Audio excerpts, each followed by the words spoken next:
Usually when I come on here with these videos, I do a little 1-2 minute intro outlining what I'm going to talk about. I'm not going to do that today. We're just going to jump straight into it. What in the hell is going on with Zion Williamson? I'm really at a loss for words as to what I witnessed on Thursday night. First of all, before we get into that, the NBA couldn't have planned a better return to play. Both games on Thursday night went down to the wire. Boston and Milwaukee last night was good, went down to the wire. Now, it was a bit weird looking at the fake fans on the screens, but I did like how the NBA piped in the crowd noise, especially in big moments. Overall, I thought it was a great night for the NBA. I thought it's been a great 2 nights for the NBA, and really a preview of what's going to come over the next couple of months. But back to Zion Williamson. In all of my years watching the NBA, I cannot remember an instance where there's been this shroud of secrecy surrounding a rookie player.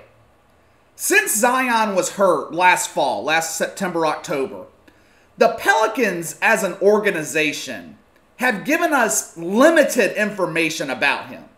First, he was only going to be out 6 to 8 weeks. Then it was 8 to 10 weeks. Anytime someone asked about Zion, only vague answers were given by Alvin, Gentry, and David Griffin. Zion left the NBA bubble a couple of weeks ago. Again, very little detail was given. Just that it was a family emergency. And I'm okay with that. That's all good. None of our business what he has going on with his family or his personal life. But what I do have a problem with, and what I don't understand, is what the Pelicans are doing with Zion in game time. Initially, we didn't even know if he was going to play Thursday night against Utah. He ends up playing, of course, but he is on a minutes restriction. A minutes restriction? Are you kidding me? The way New Orleans is handling Zion, you would think that he's a 35-year-old veteran who is out of shape and at high risk of injury. They are treating Zion like he is a high-priced chandelier being transported by UPS across the country, like he's breakable at any moment. The last time I checked, Zion is 20 years old.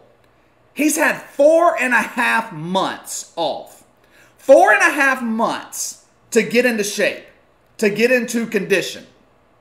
I understood when he debuted back in January that he wasn't going to show up in 100% game shape. I think everybody understood that. I understood a minutes restriction back then. But now? With what, 150 or so days off? Zion looking like he's in the best shape of his young career? And we're talking about restricting his minutes? In the most important 8-game stretch of the season, a minutes restriction. Of course, we were given basically no information from Alvin Gentry as to why Zion wasn't on the court for the last 7.5 minutes of the game. Yeah, in case you guys missed it, the Pelicans had been leading the Jazz since the first quarter. They had a 4-point lead in the fourth quarter. Alvin Gentry sat Zion with about 7:19 to go. So I'm thinking at that point, all right, going to give him a little rest, put him back in maybe the final 3-4 minutes. Nope. Instead, Gentry watched, along with the rest of us, as the Pelicans squandered another fourth quarter lead. Another fourth quarter collapse. And Zion's just sitting on the sidelines chilling, witnessing his team fall apart without him on the floor. Again. When Alvin Gentry was asked after the game what he was thinking benching Zion for the final 7 minutes, this was his response. Quote, "Of course we wish we could have played him down the stretch, but we used the minutes that were given to us, and that's the way it is. We weren't going to stick him back out there. The medical people said we played them in the minutes that were allowed for us to play him, and just move on. I thought he looked good. I thought he had some good moments, and obviously we are a much better and different team when he's out on the floor," end quote. we weren't going to stick him back out there. That's what Alvin Gentry said. My question, and I think a lot of people's question is why? What are we doing here? If Zion isn't 100%, if he's not in condition to play 25, 30, 35 minutes a game, then why even put him on the floor? Why is he in the starting lineup? Putting him out there 5, 7 minutes at a time, all it does is mess up the chemistry on the court. Look, New Orleans is obviously a much better team with Zion Williamson on the court. But only if he's not being reined in, not being handcuffed by the medical staff. Because what happens is, in the limited minutes that he is allowed to play, Zion has a running clock in his mind. He tries to do too much in the limited time that he is given. He knows, I've only got 5 minutes out here. I need to do as much as I can in these 5 minutes to help my team with the time I'm being given. And the result of that is he turns the ball over a lot. He rushes things. Now, sure, he scored 13 points on 6 of 8 shooting Thursday night. That's not bad in 15 minutes of game time. But that doesn't tell the whole story. He had 3 fouls, 2 turnovers, a career worst minus 16 plus minus. We saw the same thing happen in his debut back in January against the Spurs. 5 turnovers because he is rushing things due to the fact that he knows he has limited time on the floor. Zion said something interesting Thursday night after the game. He was asked about his minutes restriction. The premise of the question was whether the organization, and mainly the medical team, were they holding him back? Zion said, quote, "They weren't holding me back. I did want to be out there, but we're just working my way back into my flow. That's all it is," end quote. Let me ask you something. How is he supposed to work his way back into his flow when he is sitting on the sidelines during the most important stretch of the game? That seems counterintuitive to me, but what do I know? I'm not a doctor. I'm not on the medical staff. What aggravates me about all of this is the lack of information that the Pelicans give us, the secrecy surrounding Zion. David Griffin admitted as much yesterday, blaming himself for not providing more information in the past regarding Zion Williamson. He said the reason that Zion was restricted was because he was out of the bubble for 2 weeks. He didn't have the training and the conditioning that the other players got in those 2 weeks. And that the Pelicans, they're just being cautious. Blah, blah, blah. David Griffin also said something else that I found interesting. He said that it's going to take time for Zion to get to the point where he can play 35, 40 minutes a night. And that we are not going to see that later on today when they play Memphis. Well, I hate to break the news, but the Pelicans don't have time. They don't have time. The team needs Zion now. The time is now. Look, the Pelicans owe us nothing. I understand that. I just can't remember ever seeing this shroud of secrecy surrounding a rookie player.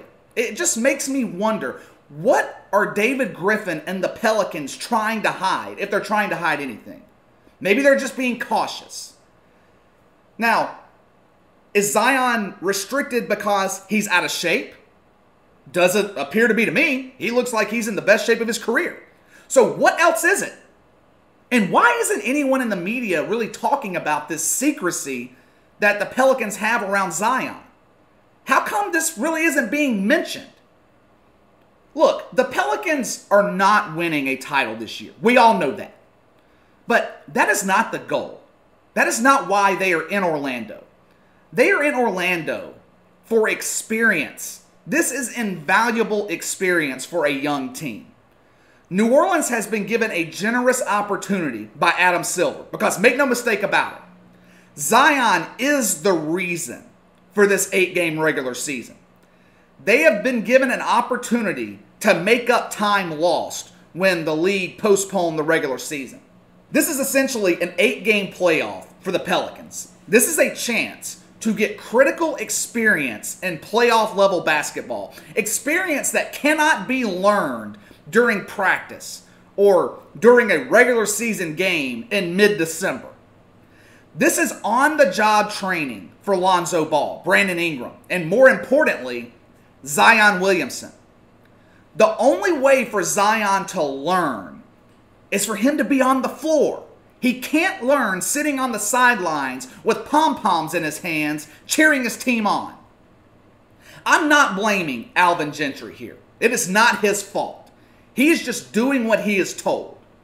Now, is it the end of the world that the Pelicans lost to the Jazz on Thursday night? No, of course not.